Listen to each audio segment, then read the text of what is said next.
effort, snapped the arrow in two and pulled it free. No sooner had he done so than the beast transformed into the god of stories. Expressing much gratitude for the miller's help, they offered to grant a single wish. The miller thought on this for a long while, until finally he confessed that he had recently fallen in love with a maiden from the village, a girl who was both warm of heart and free of spirit. He wished that the god would grant them a child, one who was healthy and strong. The god bowed and said it was to be. By the following winter solstice, the miller had married the village maiden, and together they had brought a baby girl into the world.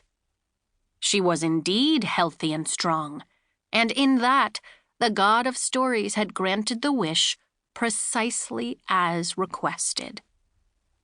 But there are two sides to every story, the hero and the villain, the dark and the light, the blessing and the curse. And what the miller had not understood is that the god of stories is also the god of lies, a trickster god. Having been blessed by such a godparent, the child was forever marked with untrustworthy eyes, pitch-black irises, each overlaid by a golden wheel with 8 tiny golden spokes. The wheel of fate and fortune, which, if you are wise, you know is the greatest deception of all. Such a peculiar gaze ensured that all who saw her would know she had been touched by old magic. As she grew, the child was often shunned by the suspicious villagers for her strange gaze and the bouts of misfortune that seemed to follow in her wake. Terrible storms in the winter, droughts in the summer, diseased crops and missing livestock, and her mother vanishing in the night with no explanation. These and all manner of horrible things for which blame could easily be thrust onto the peculiar, motherless child with the unholy eyes. Perhaps most condemning of all was the habit she developed as soon as she learned her first words.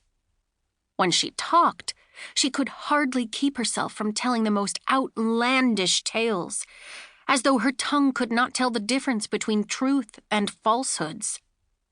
She began to trade in stories and lies herself, and, while the other children delighted in her tales, so full of whimsy and enchantment, the elders knew better.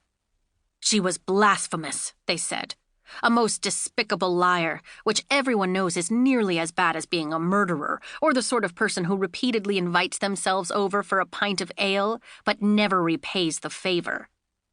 In a word, the child was cursed, and everyone knew it.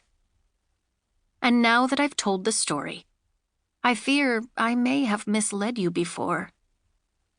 In hindsight, perhaps it was a bit my father's fault. Perhaps he should have known better than to accept a wish from a god. After all, wouldn't you? New Year's Day. The Snow Moon. Chapter 1. Madame Sour was a witch. A real witch. Not the way some petty people use the word to describe an unlikable woman with a haggard appearance.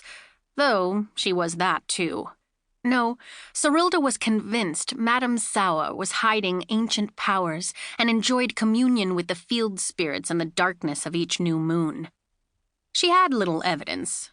Just a hunch, really.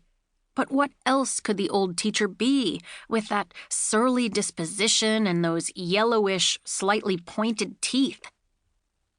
Truly, look closer, they have an unmistakable needle-like quality to them, at least when the light hits them in a certain way, or when she is complaining about her flock of wretched schoolchildren again. The townspeople might insist on blaming Serilda for every tiny misfortune that befell them, but she knew better. If anyone was to blame, it was Madame Sour. She probably crafted potions from toenails and had an alpine newt for a familiar.